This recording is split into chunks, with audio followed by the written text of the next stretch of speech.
Hi,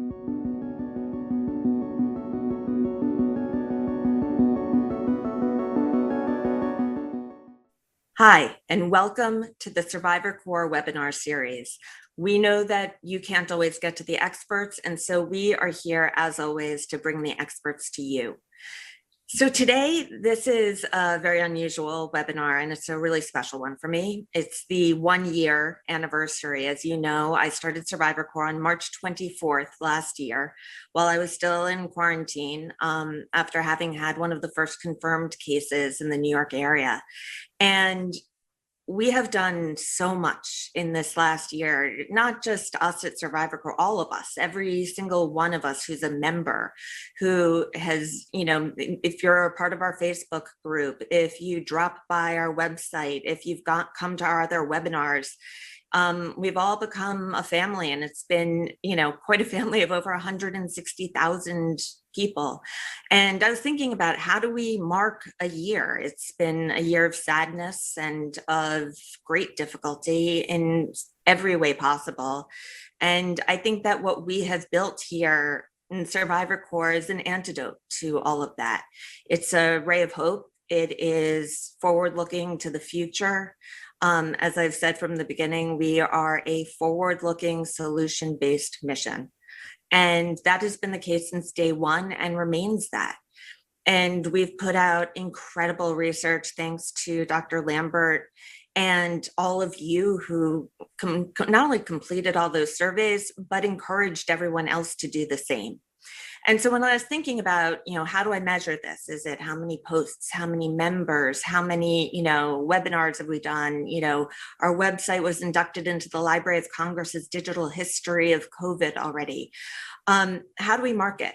And I spent a lot of time thinking about it, as you might imagine. And one of the things that I am really most proud of in what we have done this past year is that I did not design Survivor C.O.R.E to be a patient advocacy movement. When I started it on March 24th, we had no idea that there was such a thing as long-term COVID. It was either you survived or you didn't. And so the purpose of Survivor C.O.R.E was to create the Peace Corps for survivors. So to mobilize an army of survivors to donate their plasma and support science in every way possible. Because so many of the answers to the virus, I knew were going to be in our bodies. And I thought there were going to be thousands to follow, and I didn't realize that there would be millions. But it's that piece, it's that partnership with science, with the scientific and medical community, that a year later, I am most proud of and gives me the most hope looking into the future of what we can rebuild better. And so, I've been saying recently, and I mean this, is that we have really redefined what it means to be a citizen scientist. We have reinterpreted it as citizen scientist collaboration, and that is nothing short of extraordinary. And it is already pushing science faster and better. And, this can be the model for the future. Maybe some good things will come out of all of this horror. And so with that, we are spending our 1-year anniversary with two of my favorite doctors in the world, Dr. Lee, who's a fan favorite over here at Survivor C.O.R.E, Dr. Krumholz, who is a newer addition than Dr. Lee, but has been with us for several months now and has become a truly valued partner and collaborator in everything that we are doing at Survivor C.O.R.E. And most importantly, Andrea Ceresa, who joined Survivor C.O.R.E. When did you join, Andrea? I think it was early June, right? Yeah. And so we met through Survivor C.O.R.E., but the truth is I'll tell you, my college roommate grew up with Andrea and put us in touch at the time. And I think that of all of the people in Survivor C.O.R.E, we have pretty much of a bat line to one another and talk all day and have really gone on this journey together. And so I want to have a little bit of an unusual conversation today. And I'm going to start, instead of with the doctors, I'm going to start with Andrea, but first I'm going to do a quick introduction of each one of our esteemed guests today. Dr. Harlan Krumholz is a cardiologist and scientist at Yale University and Yale-New Haven Hospital. He is the Harold H. Hines Jr. Professor of Medicine and Director of the Center for Outcomes Research and Evaluation. He is a leading expert in the science to improve the quality and efficiency of care, reduce disparities, improve integrity in medical research, and avoid wasteful practices. That preprint server you're always hearing about, he invented it, among other things. Well, I mean, just put it out there. Okay, Dr. William Lee is an internationally renowned Harvard-trained medical doctor, researcher, and president and a founder of the Angiogenesis Foundation. His groundbreaking work has impacted more than 70 diseases, including cancer, diabetes, blindness, heart disease, and obesity. His TED Talk, Can We Eat to Starve Cancer, has garnered more than 11 million views. Dr. Lee has been on with us a couple of times already, maybe 3 times already. And I know that everyone is always thrilled for every appearance because we learn so much. And Andrea Ceresa graduated from Berklee School of Music in Boston with a BM in professional music. For the last 22 years, she has had a very successful career as a dental office manager, a job that fulfilled her need and love of advocating for the health and needs of her patients.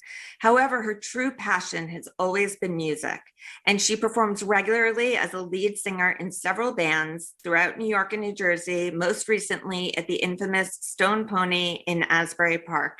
And if you haven't seen the photo of that, there's a black and white that is just amazing. Andrea contracted COVID in April 2020, and she has been battling ever since. She was a healthy 47-year-old prior to getting sick, but has been 47-year-old. You were 45 last year. We're the same age. I was 40. Am I older than you? No, we're the same age. Okay, we'll get back to that. But has since had to stop working as she fights to live her new normal. From April until August, she had 4 visits to the ER, but it wasn't until November when she was admitted to the hospital for 2.5 weeks due to complications from the virus. Andrea has been a very active volunteer and advocate throughout her life for many charity organizations, always donating her time wherever and whenever necessary. She has used her illness as a way to continue to use her voice to raise awareness about the seriousness of COVID and to advocate for the voiceless. Survivor Corps has given her hope, a sense of community, and an opportunity to share this message with the world. Andrea lives in New Jersey with her fiance, Denise, who I am dying to meet, and their whippador, Bella. They got engaged a week and a half before the pandemic began, and they're looking forward to the day they can celebrate with all their loved ones who have supported them greatly throughout this journey. So I know that usually we start with the doctors, but today we are going to start with the patient. So Andrea Ceresa, can you tell us your story? Because I think that your story is so typical of so many people's, and I think that so many people will relate. Sure. First of all, Diana, thank you so much for having me. It's an honor to be here. It's an honor to be a part of Survivor Corps, and you have literally saved the lives of so many, and personally, you have saved my life over and over and over again. I can't thank you enough, and to stop the emotions from coming out, I'm just going to say thank you. There are no words. Thank you. And I know I speak for thousands and thousands of people. What you've created is just unbelievable. So yes, unfortunately, my story is probably very, very typical. I got sick in April. Lockdown happened in March. I stopped working March 17th, and I got sick April 17th. Basically, I had flu-like symptoms. I had my respiratory symptoms were not major, so that was not really my main concern.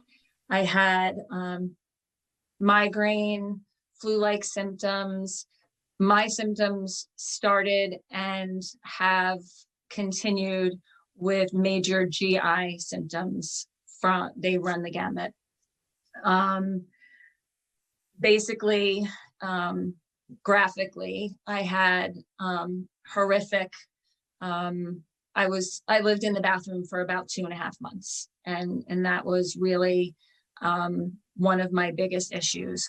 So for me, I was dehydrated. I lost an immense amount of weight, and that was really how my whole COVID battle began. Like you stated at the beginning, you kind of did kind of a rundown of everything. I was in the ER 4 times between April and August. That was for dehydration, that was for migraines. I had passed out, never kept me overnight. You know, it was really early on in everything that was happening. Unless you really needed a respirator, they didn't want to keep you. And they really didn't know what to do with me at that point. They were just really treating symptoms. And so, you know, basically from there until when I was finally hospitalized, which wasn't until Thanksgiving week, I saw literally every doctor I could possibly see.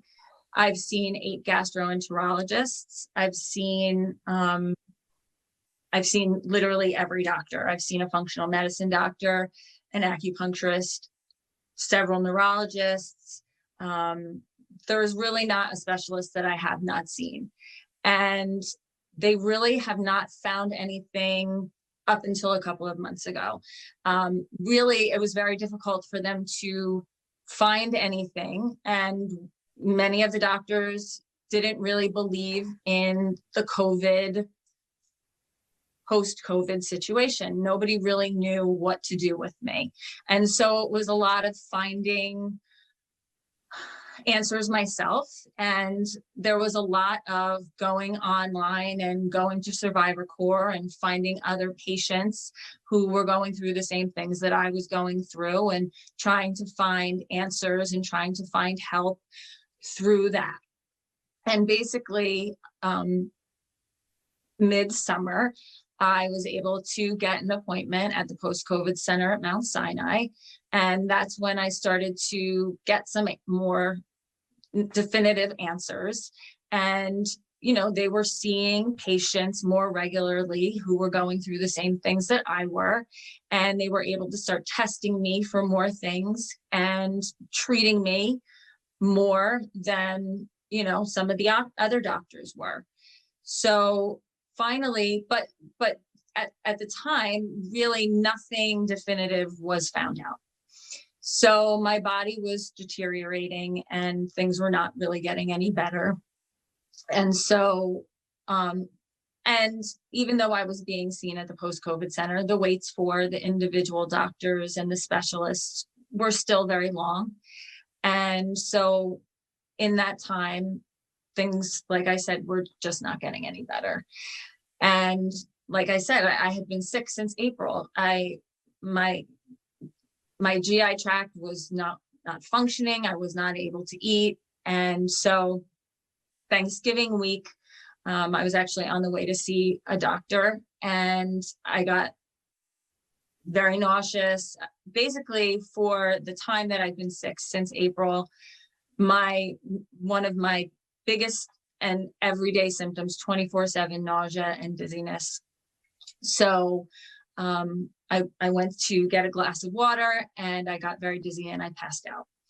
So we decided to go to the ER, and they decided to keep me, and I was there for 6 days. At that point is when they had found something with my adrenals and my pituitary gland. And they, at that point, discovered that I had an adrenal insufficiency. And they kept me and did some testing. And unfortunately, they really did not have enough expertise at this hospital to do much for me. And they let me go after 6 days, and I was still very, very sick. And at that point, I called on Diana and I called on Dr. Lee, and we decided to take matters into our own hands. And we discussed with some of my doctors at the post-COVID center at Mount Sinai what we thought that we should do, because I was still very, very sick. And then I went to the ER at Mount Sinai, and we went there. And I was there for 9 days, and we discovered a couple of other things that were going on. And we're still discovering more things that are happening. So at this point, some of the diagnoses that I have is the adrenal insufficiency. Whether it's Addison's or it's a secondary adrenal insufficiency is not quite clear at this point. There's an adenoma on my pituitary gland, which we're waiting to figure out exactly what that means. I do have POTS dysautonomia, which has been diagnosed by a neurologist and also a cardiologist. I do have small fiber neuropathy, which was, I had a biopsy done by a neurologist at Mount Sinai. I have low vagal tone, so I'm waiting for a stimulator to see if that helps me with that. I have IBS, I have SIBO, which, you know, accounts for what's going on with the GI tract. And there's some other things going on. With Andrea, what is SIBO? It's a small intestinal bacteria overgrowth, which, you know, goes along with everything. And all of this is post-COVID. All of this is, you know, due to the viral load that happened in my body. Can you describe your health before COVID? Yeah. So, you know, I was very healthy. Of course, I got sick from time to time. You know, people say, well, you know, were you ever sick? Of course I was sick. But I was I was 46 at the time. I'm 47 now. You know, I was healthy. I was active. Like I said, I had a day job. I sang at night. I was always on the go. I was, you know, just on vacation a month and a half prior to this. Active, you know, on the beach. I love the summer. My health was not preventing me from doing anything.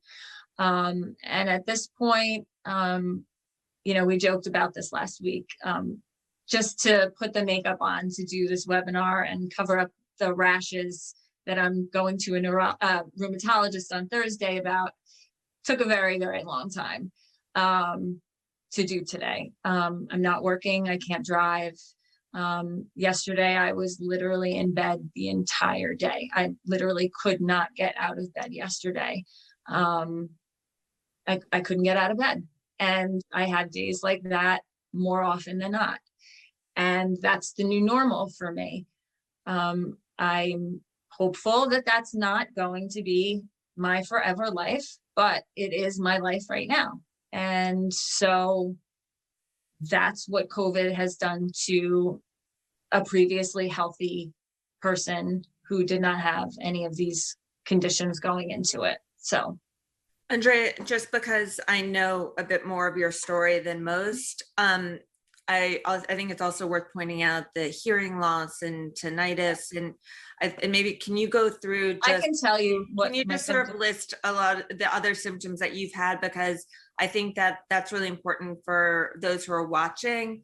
Sure. To be able to fill in the details. Sure. And because I have such brain fog, I have them written down. So coping mechanism. And let me tell you, I'm a manager by trade, so I'm very organized, and having brain fog is extremely frustrating. It's very, very maddening, and it's extremely frustrating. So yes, brain fog, hearing loss in my left ear, which again to me is very detrimental as a singer. And that's one of my biggest fears, is not getting that hearing back. I have the severe ringing in my ears, tinnitus, it's called. I have very blurry vision. When I went to one of my doctors the other day, he said, not only do you have the blurry vision, but you also are really not able to see, your peripheral vision is very off. You need to get to the eye doctor. My blood pressure is extremely low. I do have, heart palpitations regularly. I have neuropathy in my hands and feet. Like I said, I have the small fiber neuropathy, extreme exhaustion. I have migraines, which I'm seeing the neurologist for. I had, a lot, weight loss, rash, the hair loss, like so many have, muscle weakness and aches, loss of appetite completely, temperature sensitivity. I had phantom smells for a very long time. I do have taste loss, and I did have some loss of smell, but the phantom smells like gasoline and smoke. Those were the same ones I had. Gasoline. It was always gasoline or stale cigarette smoke. Yes. And nobody in my house smoked. I would be like, who's smoking? Who's smoking? And there was, but it wasn't even like, it wasn't even like a smell of a cigarette. It was the smell of like a disgusting ashtray the morning after the party. You know what I mean? Like it was that smell. Yeah. And it still comes in waves, bizarrely. Yeah.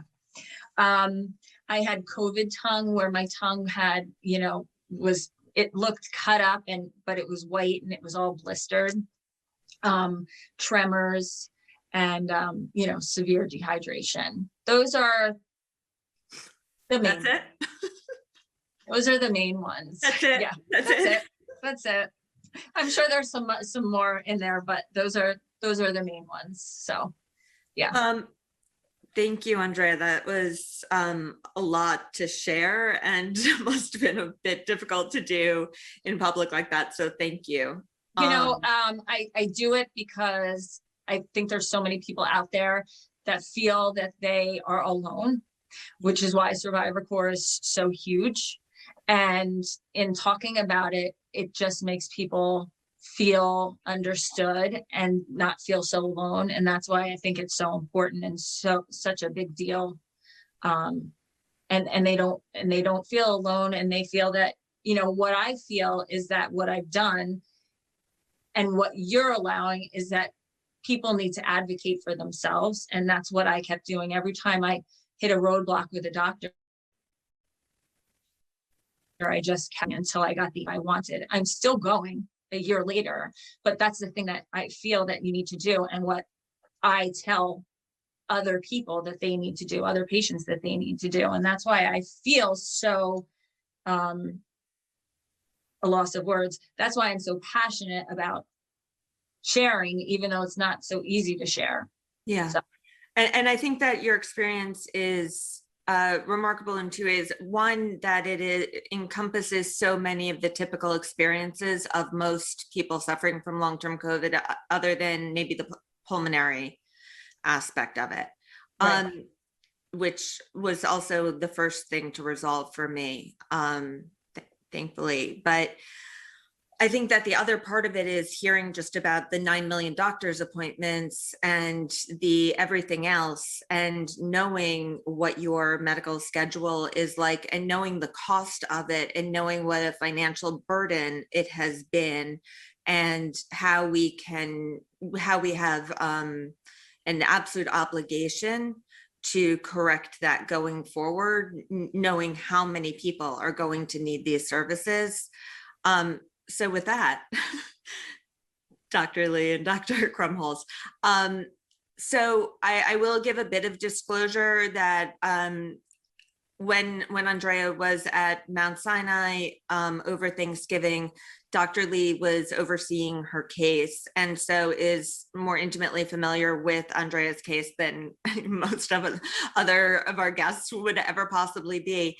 So I'm going to let him go first. So Dr. Lee, but I'd like each of you to sort of talk about where you think what we've learned in the last year about COVID. where are we in our knowledge? What have we learned? What do we still have to learn?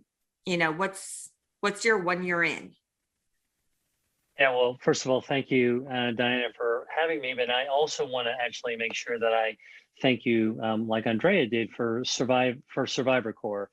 In a year of 2020, where everybody was looking for and didn't find much leadership out there, your organization and your voice actually provided really a beacon for a lot of people to come to. And I think that's one of the things that drew us together, was really the fact that you were such a passionate organizer of people in need, and you were part of that playbook. So you wanted to help others in a way that you felt, from your own experience, help was needed. So that, and I think that your mission continues, and your passion is very much felt. So thank you for doing everything that you have done.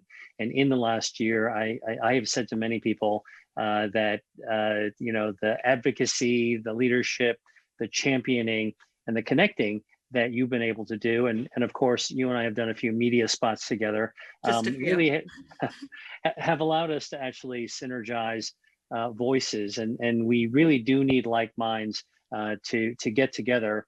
And this actually brings me to what have we learned and where are we going? Look, I'm an internal medicine doc. I never expected that I would actually even be involved with an infectious disease like COVID-19. I do a lot of work in cancer and diabetes, vision loss, wound healing.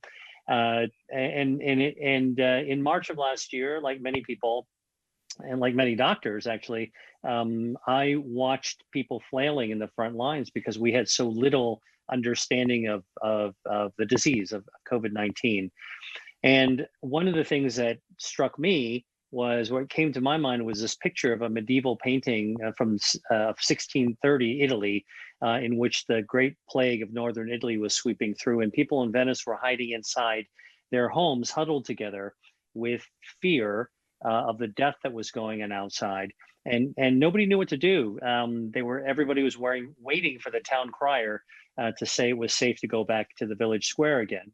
And I thought, remarkably, 400 years later, we were actually kind of in the same boat, except that we had science on our side, and we had the ability to really try to throw scientific capabilities to really try to get at what was going on. And to me, that was where my contribution I wanted to be able to make. And so I got a team together. We got tissue together of people with acute COVID, and begun contributing to peeling back the layers of the onion. And I know that many people began throwing themselves to try to figure out, medical research wise, what can we do to treat the disease, which is really incredibly important.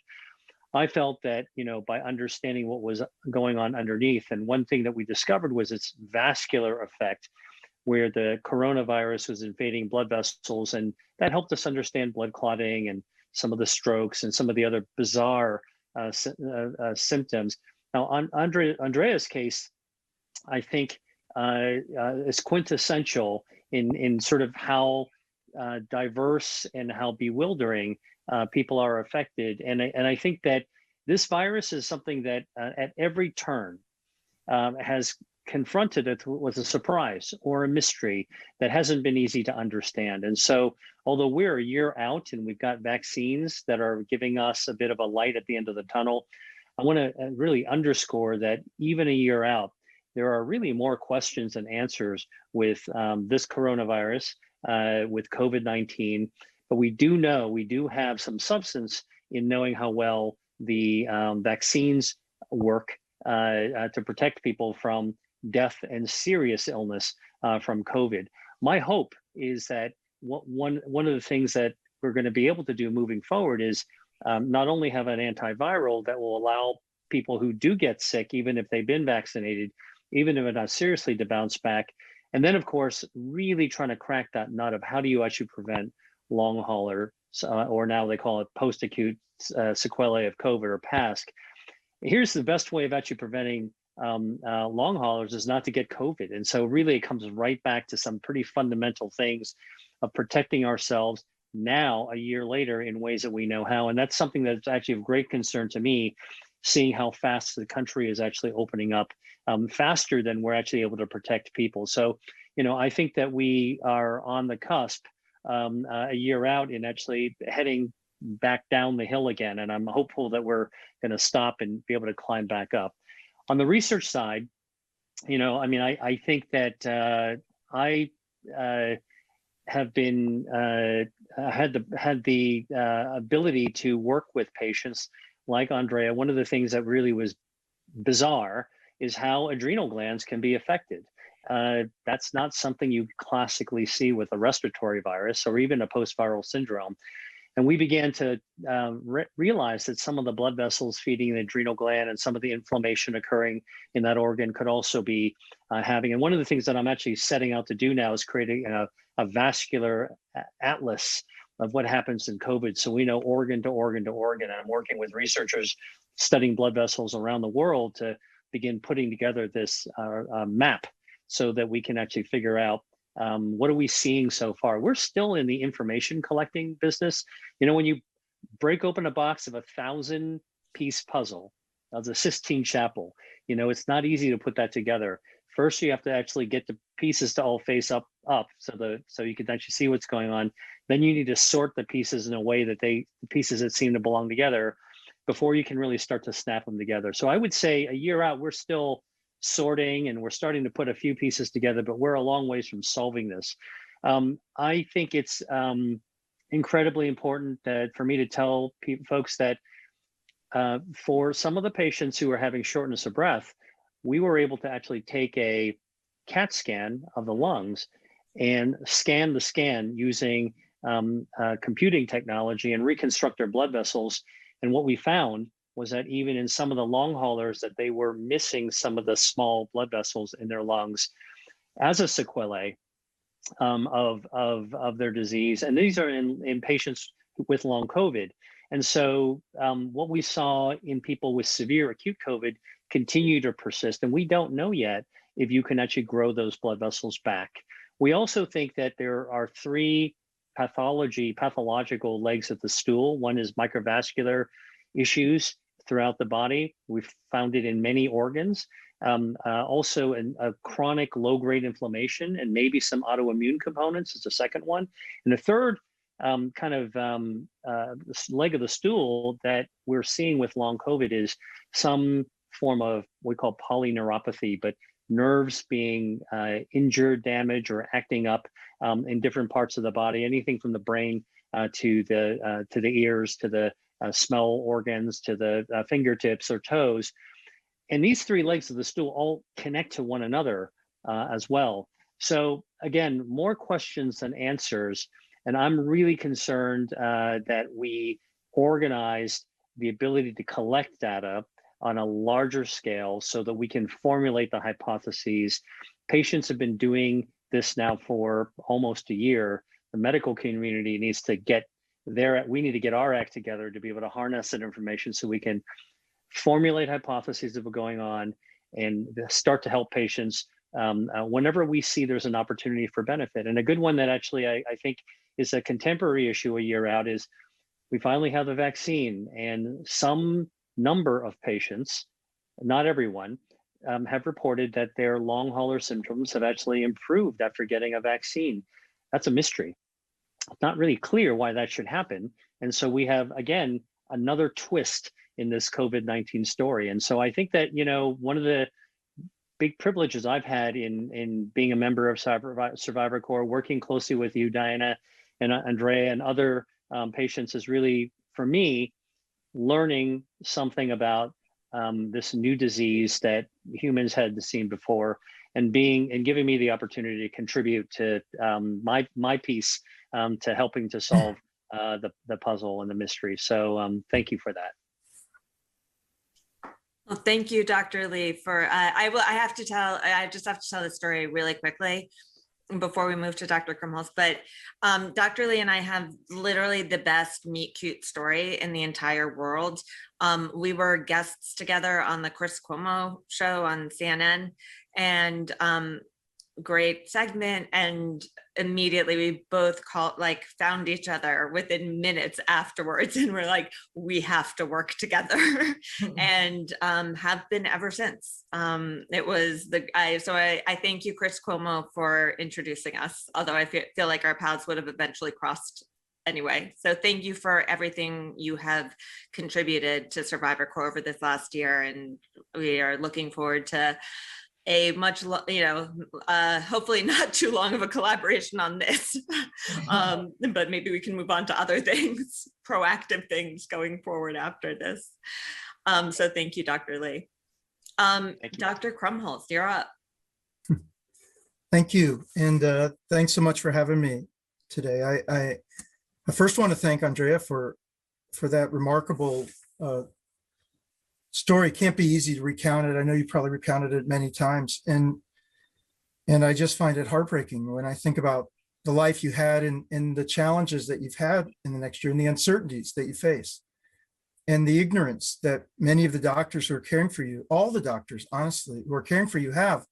And I say ignorance not in any derogatory manner, but just to say that they themselves, we doctors, are learning with you and trying to piece together ways that we can help you. And as we think about what it takes to relieve suffering, it's your stories that keep us so motivated to try to work as fast as we can to make a difference. And I want to thank Diana and Survivor Core for bringing together really more than a group of people, but a movement, and to illustrate the power of people coming together to help each other, support each other, but also propel forward the society, so that it just, as Will mentioned, it was that leadership, that clarity of voice, that focus on actually the people who are suffering and facing the challenges that has been so important to keep us intently focused on what's most important. And in the midst of all the politics and the discussions and the ways in which all of this unfolded, to have a voice that was pointing us always back to the people and the people who are facing the challenges was, and continues to be, the very most important work that there is. And then also to be the mediator between all the different agents, so industry, researchers, the scientists, the funders, the NIH. I mean, all of those groups would ordinarily be kind of going on their way without really integrating in with the patient perspective. And so to have a group that's brought together, that's large, that has a voice, that is expressing itself, that has a leader who is so articulate and able to speak to so many, enabled that patient voice to be in every room. So whether it was Survivor Core or not, it was impossible to ignore. And the reason that was so important, because the real experts in this condition were the people. The people were facing the conditions. They knew first, and Diana's told these stories before, where, you know, the Survivor Core community was ahead of the traditional scientific community in recognizing so many features of COVID and of the challenges people were facing and the ways in which it was manifesting in their lives, affecting everyone about them, right? And so I really, it's been a great privilege, a deep privilege of my career, honestly, because as Diana knows, I've believed for a long time that our progress can be accelerated when we do this together as partners. That is, it's not hierarchical as the doctors on high, the researchers on high, but actually we're all holding hands and working together, sharing the wisdom. People facing the challenges have unique wisdom about the condition. People who are professional scientists have unique wisdom about the fields for which they're expert. Doctors and clinicians have a unique wisdom about the clinical care, but the truth is we can't ever really understand what it's like for the patient sitting in the chair, lying in the bed, or going home and wondering, you know, what exactly is going to happen and how am I going to cope? And so in order for us to be able to make progress, we need to meet in the middle and share our experiences, listen intently to each other, and form the kind of teams that can accelerate progress. And so I just will say congratulations to Survivor Core for stepping up. Now, you know, there are patient voices out there that represent a lot of different groups. Today, I want to celebrate what Survivor Core has done, the size of the group, the importance of the voice, and the philosophy of the group, which was always about making sure that people could help each other, they could support each other, and that their voices would be heard, wouldn't be crowded out. When I see Diana on TV, I think just how many people she represents and how important the words that she has, because behind her are so many people who haven't had the path to be able to be heard, but she has been listening, and through the way in which the surveys are done and the way in which the voices come forward. So anyway, that I just I'm so in awe and pleased with this, and hope that it's setting an example for many other conditions, because the pandemic, of course, doesn't have any monopoly on suffering. People, there's a whole range of patients out there suffering from a whole range of conditions, and it's just this kind of advocacy, voice, and tipping the balance of power so that the patients themselves can be at the table. That's important for all conditions. Now, I wanted to just reflect a little bit on what's gone on in COVID. So I, like many others, so I'm a cardiologist and have for a long time been working hard to try to improve health and reduce suffering from cardiovascular disease. But when the pandemic hit, it was a time for us to turn our attention to this thing that was so threatening society and for which we had such great ignorance. And so our group got involved in a whole range of different studies. I got involved in the governor's advisory committee in Connecticut. There were a lot of ways that we began to work together to try to piece together what was happening, because at first we're back on our heels. What exactly is this? How is it spreading? How do we begin to understand it? And as I thought about that beginning phase, there was a lot of interest, as there still is, about the patterns of spread and the epidemiology, and what can we do both with behaviors, policies, and with now vaccines to be able to slow that spread and prevent. And there was also a lot of attention on the issue of acute treatment. We were losing a lot of people as they got sick immediately, and it was devastating. The number of lives lost, the excess number of deaths in this country is just tragic. And we all know that every death touches 10 or more other people in very profound ways. And so the number of people in the country who are mourning, the number of people that we've lost, the years of life lost, it's devastating. And it's devastating across all ages. We've published about this. It became really the leading cause of death in the young, even though the young were relatively protected relative to the old. Among all the deaths that occur in the young, COVID was causing a disproportionate number and became one of the leading causes of death. And so naturally, the attention was sort of, how can we slow the spread and how can we treat people acutely? But I think what snuck up on people, but Survivor Corps was first, I believe, to sort of be onto this because of the experience of Diana, your own experience, to know that for many people, the story didn't end, the story continued. And so this means that as I've seen it, it sort of has been a lagging area of focus that, as the NIH has come to it, and in large part because of the voices of this group, to be able to have to face this group and people like Chris Cuomo talk about long haulers, Tim Kaine. There's lots of people now publicly talking about other groups talking about it, but this group pushed it front and center and made it so that it couldn't be ignored. And I see this now as a time where we have to dig in.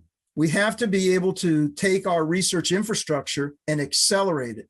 Now, a remarkable thing happened on the vaccination front. We really were able to produce vaccines in record time. It is a modern miracle that we were able to go from, within a year, the idea that we needed vaccines into where we had many vaccines available. And we're soon to be at a point where anyone in America who wants to be vaccinated is going to be able to. And the acute treatment side also made some good progress. And, you guys were part of this in the beginning, even before there were manufactured products, but trying to get in front of that. And that also moved. But we don't have one treatment for long haulers at this point. We don't have any diagnostics.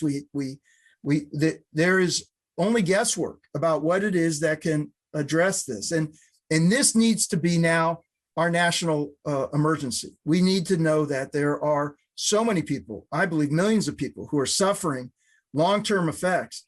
And so the question is, can we galvanize a research infrastructure in order to get these kind of answers? And I believe that this is going to take a different kind of approach than we've had in the past. That much of our research, when it comes to people who have chronic conditions, that is when something's lasting a longer time, has tend to be slow. Now, when you're talking about vaccines, there's a pipeline, and they accelerate. They did a great job. On the acute care, you focus on people in the hospital, and you know who those are, people in the hospital. But now we have lots of people in the community who aren't really even self-identified, or they know that they're suffering, but it's harder to know. How do you find them?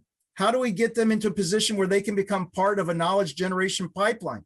It's not as easy as going to hospitals and saying, people in the ICU, and let's start entering them into studies. This requires grassroots efforts. It requires true partnerships. Usual studies of outpatients, people in the community, will take years to enroll. They take even longer to follow up people and to get the information we need. We have to turn this all on its head. With a group like Survivor Corps, we can start to say, like, how do we get together?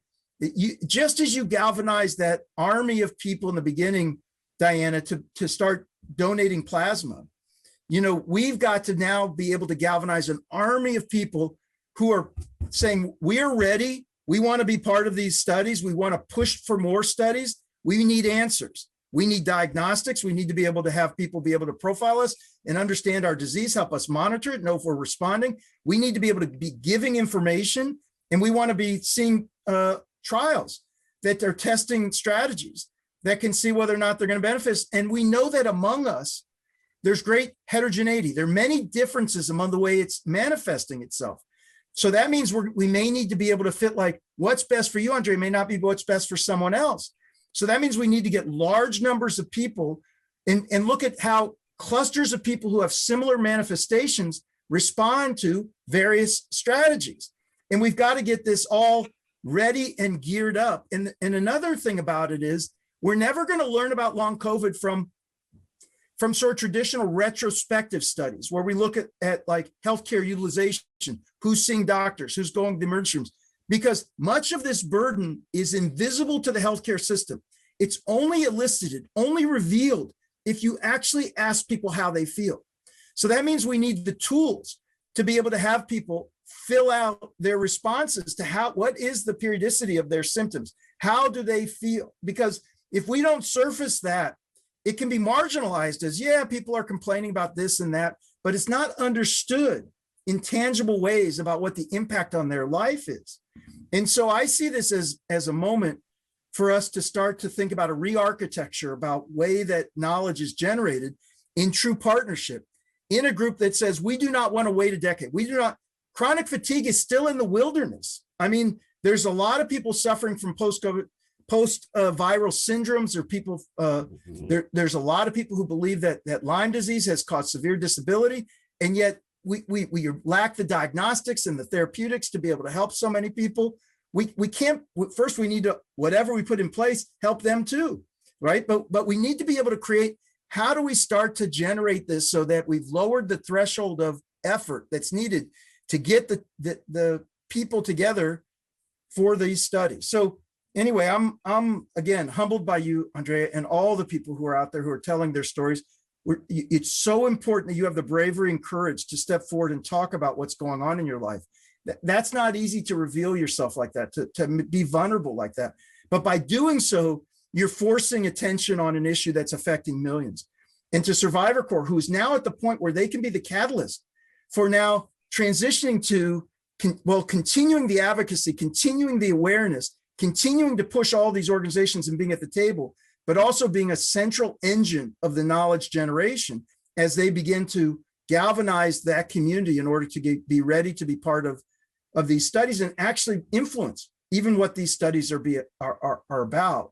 And then we need to think about how we can make sure that these don't miss the mark. I mean, only patients can help us understand where are the priority areas that people need the most help, and what are the things we need to be doing in order to help them while we're trying to get these things that might be 6 or 12 months down the pike. We can't abandon people in this middle period where people are looking for help. So anyway, I know that was a little long-winded, but I'm so privileged to be part of the group and excited that this might be a turning point, not just for people who are suffering from COVID, but creating new models of this kind of partnership that can ultimately help accelerate solutions that will not make this so that this is I wrote it, my forever life, but this is just an episode of your life that we can get you over, Andrea, and that you will have been part of something bigger than yourself. As you get through this, you will know that you were part of something that helped millions of people as we got to get to this next phase and through this. Wow, thank you, Dr. Krumholz. That was Yeah. beautifully said, as always. I have one little follow-up for you, though. So I am constantly badgering everyone in Survivor Corps, as everyone in Survivor Corps will tell you, to fill out all of our polls, to complete our polls, and to fill out our surveys. Given that Dr. Lambert's big study was just published, came out last week, which is the most comprehensive symptom sequela study, mostly non-hospitalized patients done to date. And there are incredible things that can be learned from that. And also our poll on vaccines and how people did with the vaccines. Can you just talk about what happened? So I'm encouraging people to do these polls, fill out the surveys. Can you just remark about what that means on your end when we deliver the results? Well, So I mean, people understand what's happening with those things that they're doing. well, I mean, the kind of knowledge that you guys are generating and of which the people who are out in the field are generating has been foundational to other ideas that are coming up. The study we've talked about around trying to understand the effect of vaccination, but even beyond that, I mean, we're in the darkness and you guys are providing light and you're helping us to see where we need to go and what we need to do. What I'm hopeful about is that you'll be able to turn this into a movement so that it's not just you trying to cajole or encourage people to fill this out, but that people feel they are part of that in the same way they felt before when they were giving the plasma, that people are going to feel like this is the path forward. We all need to hold hands and we need to be part of that army generating knowledge and we're a critical piece of that. This isn't just an optional poll like something on Twitter, but I'm actually a member of the team and my responses matter and people are listening and it's going to get us to the finish line faster. And if we can turn that into a movement where people feel respected and honored for their participation, an authentic member of the team, and you through your organizational abilities are able to get people to feel valued and really engaged, then we can get to answers much faster than we would have otherwise. And I mean, like, instead of 10 years, we can do it in 1 year. But can you just talk about, so everyone, all these people just did this vaccination poll. So can you just say, I sent you the results and then what happens next? You guys look at that kind of data and what does it mean to you? And what are you able to then do so people understand what the actual fruit of their labors? Yeah, so we saw this result, which sparked a lot of new ideas. Like, wow, is it possible? I mean, there are lots of reasons you could say, well, this is just people's perception. Is it real? But it starts a spark of a hypothesis. What if it's true that there are some people who actually get better? Who are these people? So Akiko Iwasaki, who I regard as really one of the international leaders in this area, a brilliant immunologist who I'm fortunate enough to have as a colleague, began speculating about this. And we began talking about being able to do a study with what if we were able to enroll people who were suffering from moderate to severe symptoms just before they were about to get their vaccination. And we were able to get bloods and saliva and do a deep immune profile, a very comprehensive immune profile, and then have them come back. Not come back, we'll do this virtually, but at 6 weeks and 12 weeks, have them give blood again and fill out questionnaires that let us know what happened to their symptoms, how has it changed? And then can we correlate what's going on in their immune system, looking at autoantibodies, looking at cytokines, those substances that are often generated by an overactive immune system that can affect how people feel, affect different parts of their bodies, and also look at any viral reservoir. Is it that people are carrying a viral reservoir around so that the vaccination is sort of extinguishing any amount of virus that they're still carrying, even small amounts that are difficult for us to detect but are affecting their body. Or alternatively, is the immune response to the vaccination somehow modulating an overactive immune system that was revved up in response to the virus and never quite calmed down completely, but now through the process of this, in a way that we need to understand better and characterize in detail, we can understand that this might be calming things. And if we can begin to understand these mechanisms of what's actually causing the kind of things that Andrea's experiencing, then maybe for those who don't benefit from the vaccination, we can create targeted therapies, because now maybe her body did or didn't react in a way that helped her through the vaccination, but we can understand what needs to be targeted both for diagnostic tests and monitoring the condition, but also potentially for eliminating it. And so, but all of that happened because you started tweeting and sharing the information about what were people saying in response to the virus. It was, and where did that idea come from? It was your idea. It was like, we didn't come to you and say, test this. It was like you were hearing things because you were in tune with people in the community. People were saying to you, I think I felt better. You said, let's try to do a poll. The poll ends up sparking this. And if we do this study, we need to do it together with you so that it's not just we go off on our own, but that we're crafting it together. People are volunteering together, and we're promising to return results as soon as we have them to your community. And so that we can create, again, this sense of teamwork. Survivor Corps, be on notice. Look for an announcement from me in 2 weeks. You'll be able to do this. I mean, what a cool thing. I mean, the same that we did with Adaptive. We took them through we filled up their trials. We got to be the first to use their product. We learned along with them about our T cells. And this is the same. It's incredible. Okay, so I know that we're short on time because we're all talkers, but I want to give Andrea a moment to ask some questions of Dr. Lee and Dr. Krumholz. I want her to have the stage. Wow. Okay. Well, they covered a lot, and thank you for all your kind words. You're both just incredible, compassionate doctors, and I appreciate the both of you. And I think I would say that that everybody in Survivor Corps appreciate that, because I think that we don't find that a lot, and I think that that's a big difficulty for us as patients.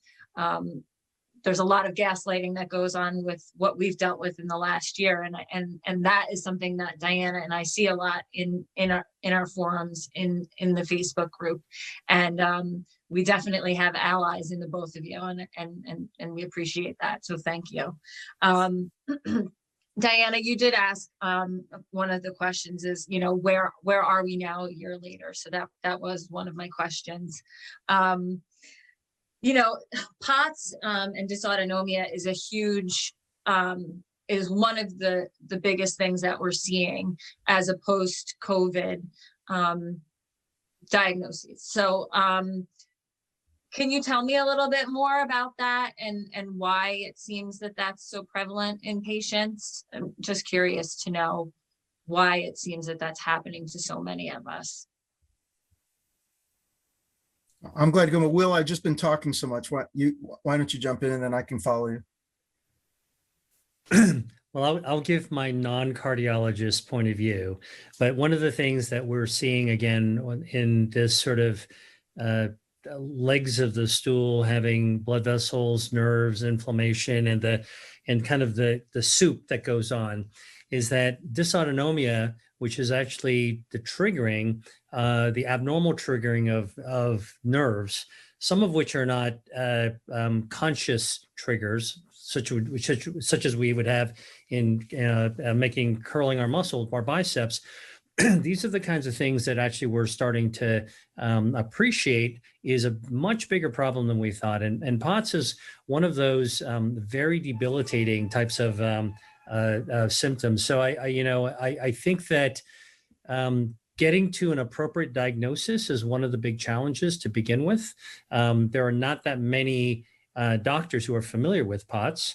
And even cardiologists may not reach for that yet. I think that what we need to all be doing is retraining our radar screen for the suite of symptoms that folks with long haulers are presenting, so that we can quickly reach out and help people get connected to the right tests. Dr. Krumholz, what are your thoughts? Well, I think this is just, I mean, it's one of these manifestations that, you know, how did it occur? What kind of damage was it? But, you know, POTS itself is one of these frustrating conditions that I think that most doctors feel pretty helpless about. When patients come in with POTS, I mean, first of all, it takes us a while to come to the conclusion, does this fit the criteria for POTS? And do we want to start calling it that? But also, there haven't been large scale trials of, I mean, we have tools to try to treat people, but, you know, I think it's been a neglected condition largely. So underdiagnosed and I think not well attended to. So it may be that in this moment, it's an opportunity for us to surface that there's a larger number of people than are just in a post-COVID period who suffer from this. I mean, usually the kind of response most people with POTS get is the same kind of response that most people post-COVID get, which is doctors are just puzzled by, like, how did this happen? What's the underlying cause? They kind of go through a series of things, but it's sort of like the body's just not responding right. And so they may have people wear stockings, or there's some meds that we can give, but in general, it feels wholly unsatisfying. And so this is, I think, is a trigger for us to say, why don't we get together a whole bunch of people now who are suffering from this and start beginning to again, as I said, like, it's a community with a cluster, and say that we've got a large number of people who are ready to go. Who wants to research with us to start getting answers about this, and what strategies are going to be best? I mean, you can't just tell me to be eating salt, or try to think about, like, you know, like, what is the right approach here? And can we start really beginning to bring some science to it? And I think one of the reasons it's been poorly studied was, again, finding large numbers of people. It's probably misdiagnosed. Lots of people have orthostatic hypotension, but, like, they don't end up with anyone who's really trying to think through, does this fit the syndrome, and what should we be doing? So that's where I think that this is an opportunity to also surface a condition where there are probably many more people suffering, but let's get some answers. And I think that, you know, starting to say, who's interested in working with us? We got 10,000 people who've got this. You know, ask us any questions, tell us what you need. Let's get going, because we don't want to be like seeing doctors and just look at us puzzled and actually wondering if we've got anything real. But actually, you can't say that all these people have common symptoms are just like somehow we all came on making up the same thing together. We got something, and now let's, like, we need to work together to get the answers. Those are great points, and I'll actually add just a little bit to that. I think we need to be cautious about not trying to force these square pegs maybe into round holes.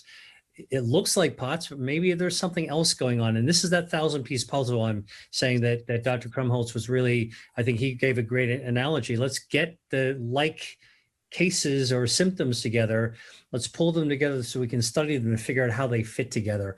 Sometimes in medicine, we're too quick to try to assign a label on things, and we still have no idea exactly what it is.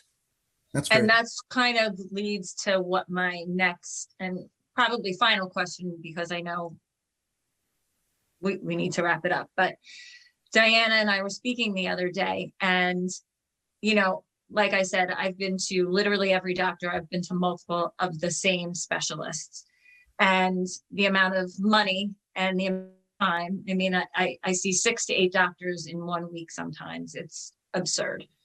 And I'm still looking for answers to many things. When do patients say, okay, this is getting ridiculous now. Nobody's really giving me an answer. I know you don't have the answer to that question, but at some point, I think looking for a diagnosis is difficult. It may just kind of be easier to say this is post-viral, and looking for a label like POTS, looking for something a name to give it is not necessarily maybe something that we need to be looking for.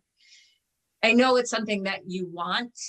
Like it almost is better to have something. You feel a little bit better because then you feel like the doctors can finally treat it.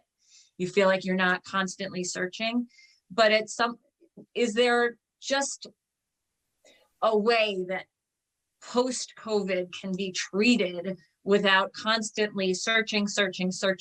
You know, will there ever be a time that you think that we can just be treated as post-COVID patients? Do you understand what I'm saying? Am I making sense? Yeah. Well, I'll just say this. I mean, I think it's, see what you think of this. I think you and the community can't wait to say, I just need to find the right doctor who knows the answer. I think let me say this as one of Survivor Corps, if you'll indulge me and let me consider myself part of Survivor Corps. I think we need to find the answers together. There's no one who knows these answers. So what we need to do is figure out who wants to work with us. We need to pull the people together, and we need to be able to say, we've got X number of people who've got this, and we're looking for who wants to work with us, because we recognize there's not a doctor in America who can tell me. So I'm yearning for somebody to tell me they know what they're doing, and nobody knows what they're doing. And that's not because they're dumb, and that's not because they don't want to help, and that's not because they don't yearn to have the answer. But the truth is, we are encountering this for the first time, and it's up to us now to come together as a collective, as a movement, and say, we are going to find the answers together. We're not waiting. We're not, and you know, this hashtag, we are not waiting. Many of the groups have used that in a wide range of things, Parkinson's, diabetes, wide range. It's time for the COVID community to say, we are not waiting. We're not waiting for NIH to tell us what the answers are. We're not waiting for the internal medicine mavens to tell us what they think. We're not waiting for someone who says, I've seen 100 people and I think I know what the answer is. We're saying we need to be able to bring and galvanize our community to say, we're a movement to create create these answers. Who wants to work with us as partners? We want to work with life sciences. We want to work with industry. We want to work with epidemiologists. We want to work with people like Will Lee, who is sensitive to patients, respects and honors them, and wants to be able to learn together with them. And if you're on that ship, come on board. Like if you're on that, come on board with us. And by the way, we can make it easier for you to do research. We can make it easier for you to get the things that your professional community will care about, like scientific achievement. We're great. We want you to have scientific achievement, but we want you to go fast, and we want you to in record time deliver to us something that will help us. So like that's what I think it's going to take, because I don't think there's no secret doctor in America that you're missing right now. It's just that those answers aren't known, and everyone feels helpless. And so they'll just try different things, but we need to be systematic as a community to get to those answers. I totally agree. And I actually think that Survivor Corps is going to play a very important role in this year, because we're a year out. Where are we a year out? We are exactly where what we're talking about now. We are here. We need to now pull together and work as a community to actually get the answers. And by the way, next year, this time, I'm sure there'll be more questions that are come out, but we can't waste any time this year. We need to act now. On that note, I wasn't going to talk about this, but Dr. Krumholz, can we talk about how we are going to usher in that new world? Because Dr. Krumholz is not just speaking metaphorically. We have a plan. We have a plan to bring every single one of you on board who wants to be part of that collective, and to move this forward, and to move science forward, and be an equal and valued partner in every way, and where we can help direct where research is going. I mean, I had an incredible call with, some of the top doctors in America who were figuring out where they wanted to do their research. And I said, well, you know what, where I really think you should start your research is page 14 of Dr. Lambert's study, which lists the symptoms, not in order of frequency of how, it's not how often they are reported, but which are the ones that cause people the most distress? What were the ones that kept people from going back to work? Let's start with those. How do we create a system that can benefit everybody? And, I think that I have to tell you, this is what makes me hopeful. Looking into year 2 of Survivor Corps. It's being able to have conversations like this that we had today, which is a new model of conversation, and let's keep that going and elevate it. And we are in a position where we have tremendous capacity to help ourselves and help others. And it is our moral obligation, our civic duty, our role is as humans, I think, to do that. And we've been given this stage, and let's use it. So thank you all. So I'll just say one thing about this, Diana, just, I know I'm interrupting, but just the thing that I hope is that this movement will enable people to help control their destiny, that they're not going to be sitting back waiting for other people to solve it. They're going to lean forward and be part of that solution, push the system to move ever faster and better, and make sure it's entirely inclusive of the people who are on the front lines. That ability to take some control, because so many people have lost control this year. They've been put in a position of weakness. And I hope that this will be something where people can lean forward and be asserting now the ability to control their destiny a little bit by being part of what Diana's describing and what Survivor Corps is going to be able to do to help push forward new knowledge. So I think that's what excites me to see it. Yeah, Sorry, I mean, Diana, and back to you. part of that controlling your destiny is controlling your data. And, as you all know, I was hospitalized in early February. And then when I went for a follow-up appointment at a different hospital, nothing was transferred. I had to bring everything on a thumb drive, which, it seemed ridiculous. Nothing got uploaded properly. And so they ended up doing an MRI looking for cancer when nobody thought I had cancer. They were looking for a lesion in my jaw muscle, but nothing had transferred. Despite my bringing the actual items, we all are going to need to know more than just our vaccine records. We need to know what variants we had. We need to know, when we have an antibody test, we should know what kind of antibody test. Was it a nucleocapsid antibody test? Was it a spike protein antibody test? They're not the same. When you're given your results, you should be given a chart so that you know how to read them. There should be some standardization. When you get a PCR test, you should be given your, if the information is available, why are we not told our viral count? I could go on for ages. You all know me. So I will stop right there. Thank you to each and every one of you, superhero, and just follow the announcements. There will be big ones in the next couple of weeks about how you can be a part of this. So I end our first year going into our second year cautious, but somewhat optimistic about what we can do together. So thank you. Thank you. Thank you.